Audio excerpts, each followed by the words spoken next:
Welcome back. Today what we're going to do is something experimental. So make sure you bear with me as we move through this. What we're going to try and do is usually not something that people try and do with freshmen in high school. So what we're going to do is we're going to talk about how we can implement source control in our project. Source control is the idea that a program or a software product will have multiple different files within it that need to be updated by different people. So these files may not necessarily overlap. So for instance, in our game projects, you could work on the level by itself while someone else works on a texture or a material that needs to go into the level, because they are two separate files that, while they're in the same project, are actually different files within the project. So therefore, one person can work on changing the level layout while another person makes more sprites for the character. So theoretically, all these people are working on different pieces of the file, and the file is held in like a cloud-based system, and you can pull down a copy of the file, work on it, and push it back up to the cloud, while someone else pulls down the files that they need, works on those, and pushes them back up. Here's the theory behind this setup. All right, so let's go ahead and start clicking. So this is time. Time goes from left to right. Okay, so when you start, you may start with Samus. Samus has the main. So this is the program that's developed so far. So maybe she's working on building a sentence, okay? And she has figured out how to get an H and an I working, and that works pretty great. So this is the main piece of program that we have completed already. This is called our main branch, all right? This is the one thing we just got finished from, like maybe setting up the project, or maybe this is a second cycle. So we worked really hard, we figured out how to make an H, and then we figured out how to make an I, but what we really want is to introduce our main character. So this is our main branch. We're not going to mess with the main branch except to find, when we have all of our stuff done, we're going to push up to the main branch and overwrite the pieces so we have a more functional product. Okay, usually these are set up with iterative numbers, so version 1.2 or 1.3. 1 is the program, 2, 3 are main big iterations. Okay, so Samus has completed the main, and this is where we're starting. Okay, what she does is she can take a copy of this, a copy of main, which is still just high, and branch it off so it's on its own separate thing, and this is called dev. All right, this is the one we're going to mess with because we don't want to screw anything up in main, so the dev can still get messed with and we won't mess up high. Dev is what everybody else is going to pull from. So for instance, Samus is going to do a new feature called S feature, okay? And the S stands for Samus. She's going to pull a copy of dev and call it S feature. So she's going to have a new branch, which is a new copy. So we've got 3 copies of this exact same program. Okay, 3 copies of the same files. All right. Now Link is also going to bring the dev, which is a copy of main. They pull those copies down, and now they're going to get to work like the cat on the keyboard, right? Tick, tick, tick, tick, tick. They're gonna type. They're gonna write code. They're gonna make new meshes and do all sorts of stuff. Right? So once Samus is done, she's taken high, and now it says hi there. So now the code that was red is now yellow because she's adjusted it, so it's different.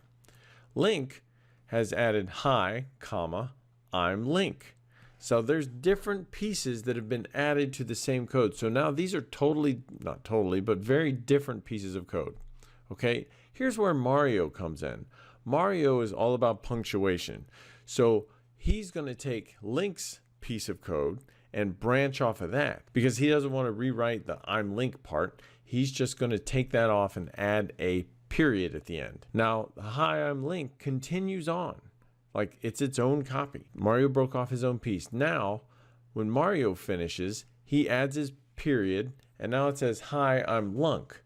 Looks like we've got an error in there. We'll deal with that in a minute. Maybe he doesn't realize that there's a problem. So he pushes that back up and he merges his file, which is the M feature, with the L feature. Okay? So therefore the changes he made now overwrite Link's version. And now hi, I'm Lunk gets pushed back up into dev.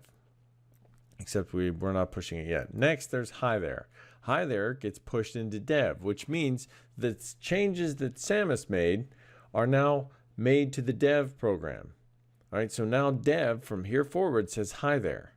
Well, now, at this point in time, we've got hi, I'm Lunk getting pushed into dev. So hi there, comma, I'm Lunk. So the there gets added in between, and now we have hi there, I'm Lunk, and this is where we start testing. So the testing, in this case, will be done by Samus. She looks at the code, maybe fixes it, and then pushes the one final little thing. Since she was the owner to begin with, she gets the final call to decide, okay, we've made it to the end, we've improved the program, it was hi, and then boom, hi there, I'm Link, is the end product of this sprint. Okay? This is called iterative design. All right? So it's the very, very basics of agile development. The idea is that you have a working piece of software, you develop a feature or two, and very, very simple iterative process where you develop these features, then you test them, and then you add them back into the program. So this cycle we generally complete 3 times in our class. In a big studio, you'll see it repeat over and over and over. But the basic concept here is that you've got a main program that you copy multiple times. One of those copies is called dev or develop. From the dev or develop branch, you break off a copy that you want to work on. Everybody works on their own feature until they push it back up to dev. And usually we have to have someone saying, yes, this is fine. We all agree that this is working. Let's go ahead and push it up. And once we push back up, then we have all of this work that was completed can get pushed to the main branch. And next time we start the main branch with hi there, I'm Link. And then we start breaking off. We take that, make copies of that into development, then take dev, hi, I'm Link, break that off to our programmers and our artists again. They add or manipulate or change stuff, and then they push it back. And that sort of cycle is how we're going to make games in here for the foreseeable future. Okay? So that is the very simple, basic source control theory. Now, the thing is, Link may have done a bunch of different saves and uploads and changes during his process of making Hi, I'm Link. All right? But it doesn't really matter until he needs to push it back up to the dev branch. Okay? Notice, he's not pushing to Samus's branch here. He only pushes up to dev. And then once dev is complete and everybody has all of the features done, then it's pushed from development into the main.